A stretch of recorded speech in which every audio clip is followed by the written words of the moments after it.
একটু সামনে দিয়ে চলো।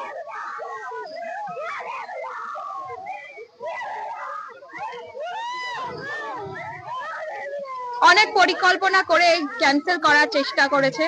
11:30টায় টাইম দেওয়া ছিল, আমরা 2:30টায় শুরু করেছি।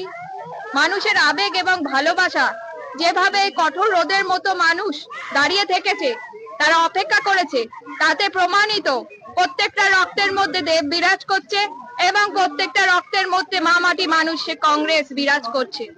দেবের এই আশাটা জয়ের দিকে কতটা সুনিশ্চিত? অবশ্যই নিশ্চিত, কারণ পরিকল্পনা করে এই ক্যান্সেল করার অনেক চেষ্টা করা হয়েছিল, কিন্তু শেষ মুহূর্তে সেটা হয়নি। দেব এসেছে এবং মানুষ সাথে ছিল।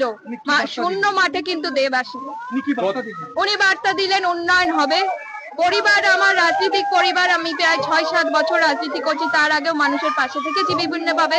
আপনারা দেখেছেন বনগাঁর উন্নয়ন, পৌর ভবন থেকে শুরু করে নীল দর্পণ, অডিটোরিয়াম, ইলেকট্রিক চুল্লি, সারণ্য আবাসন, বিভিন্ন ভাবে উন্নতি হয়েছে।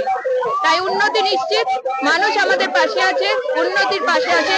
কোনো ধোঁকাবাজি বা মিথ্যে প্রতিশ্রুতি পার্টির সাথে নেই, যারা এসআর করে মানুষকে এতটা সুইসাইড করতে বাধ্য করছে, এসআর করে গণতান্ত্রিক অধিকারটা কেড়ে নিচ্ছে, সেই পার্টির সাথে মানুষ নেই, মানুষ আমাদের সাথে আছে। গতকাল হেমন্ত বিশ্ব শর্মার সভার লোক আর এখানকার লোকের মধ্যে কিরকম অনেক তফাৎ। আপনারা দেখেছেন তো যে কত পরিকল্পনা করে মাঠ ভরাতে চেয়েছিল, বাইরে থেকে লোক এনে গাড়ি করে মাঠ ভরাতে চেয়েছিল, তাও করতে পারেনি। কারণ বিজেপি সরকার যেভাবে সাধারণ মানুষকে হেনস্থা করছে, আবারও বললাম, এসআর করে গ্যাসের দাম বাড়িয়ে মানুষ কাঁদছে।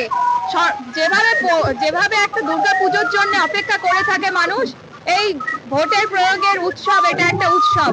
এই গণতান্ত্রিক প্রয়োগটা করার জন্য মানুষ দূর দূরান্ত থেকে আসে, অপেক্ষা করে থাকে। মানুষ কাঁদছে যাদের নাম কাটা গেছে, এবং তাদের পাশে আমাদের নেত্রী, আমাদের অভিষেক ব্যানার্জি এবং মমতা ব্যানার্জি আমরা আছি। ভোট উঠে যাবে।